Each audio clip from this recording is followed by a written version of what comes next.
Terima kasih Anda masih bersama kami di Kompas Petang. Saya Cynthia Rompas. Saudara Menteri Koordinator Bidang Politik Hukum dan Keamanan Hadi Cahyanto meyakini penyematan pangkat kehormatan Jenderal Bintang 4 terhadap Menteri Pertahanan Prabowo Subianto sudah sesuai prosedur. Hadi menjelaskan penganugerahan pangkat bukan baru kali pertama disematkan kepada Prabowo.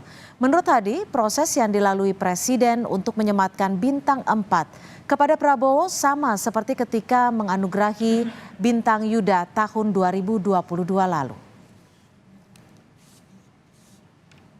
Itu melalui proses dan sudah dilakukan semuanya. Sebelum mendapat pangkat kehormatan, Pak Prabowo juga sudah mendapatkan bintang Yuda atau bintang tertinggi di TNI dan sudah disematkan tahun 2022. Dan artinya apa? Bintang yang saat ini digunakan oleh Pak Prabowo adalah itu juga sama dengan yang saat ini disematkan, yaitu bintang kehormatan, yaitu bintang 4 Jenderal Pul untuk Pak Prabowo. Jadi mekanismenya sudah sesuai.